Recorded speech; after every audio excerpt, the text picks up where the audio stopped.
Srikakulam triple IT political trap లో చిక్కుకుంది. ఇద్దరు అధికార పార్టీ నాయకుల మధ్య చోటు చేసుకున్న విభేదాలు ఇప్పుడు శ్రీకాకుళం ట్రిపుల్ ఐటీకి ఎసరు పెట్టేలా ఉన్నాయి. శ్రీకాకుళం జిల్లా ఎచ్చెర్ల మండలం ఎస్ఎంపురంలో ట్రిపుల్ ఐటీ ఏర్పాటు చేసింది ప్రభుత్వం. గతేడాది అక్టోబర్ 9న కార్యాలయం కూడా ఏర్పాటు చేసింది. గురుకులం చుట్టూ ఉన్న 340 ఎకరాల ప్రభుత్వ భూమిని దీనికి కేటాయించినట్టు మంత్రులు గంటా శ్రీనివాసరావు, అచ్చెన్నాయుడు ప్రకటించారు. ప్రభుత్వ ఉత్తర్వులు కూడా జారీ అయ్యాయి. గురుకులానికి చెందిన 50 ఎకరాలకు తోడు రాజీవ్ స్వగృహ నుంచి 90 ఎకరాలు, సాంఘిక సంక్షేమ శాఖ నుంచి కొంత భూమి, మిగతా భూమిని ప్రభుత్వం ఇచ్చేందుకు ప్రణాళిక సిద్ధమైంది. అయితే శాఖల మధ్య సమన్వయం కుదరలేదు. సమన్వయం చేయాల్సిన మంత్రి అచ్చెన్నాయుడు, ఎచ్చెర్ల ఎమ్మెల్యే కళా వెంకటరావు రాజకీయ ఆధిపత్యంతో పాటు ప్రతిష్టకు పోయారు. దీంతో భూ కేటాయింపు కేవలం ప్రకటనలకే పరిమితమైంది.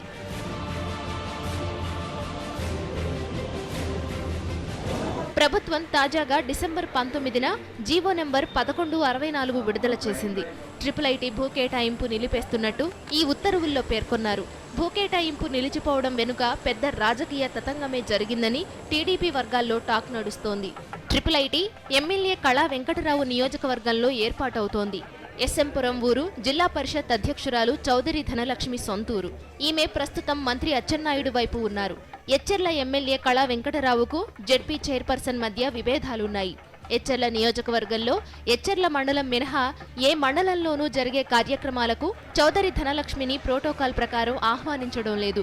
ఈ క్రమంలో నూతన సంవత్సరం సందర్భంగా చౌదరి ధనలక్ష్మి ముద్రించిన గ్రీటింగ్ కార్డుల్లో కళా వెంకటరావు ఫోటో లేకుండా మంత్రి అచ్చెన్నాయుడు ఫోటో ముద్రించడం చర్చనీయాంశమైంది. ఈ నెల 7న చంద్రబాబు నాయుడు శ్రీకాకుళం జిల్లా పర్యటనలో భాగంగా ట్రిపుల్ ఐటీకి భూమి పూజ చేయాల్సి ఉంది. దీంతో పాటు ఎస్ఎంపురంలో జన్మభూమి మా ఊరు కార్యక్రమం నిర్వహించాలని చౌదరి ధనలక్ష్మి ఆశించారు. కానీ ఎస్ఎంపురంలో సీఎం జన్మభూమి కార్యక్రమాన్ని కళా వెంకటరావు తప్పించారు.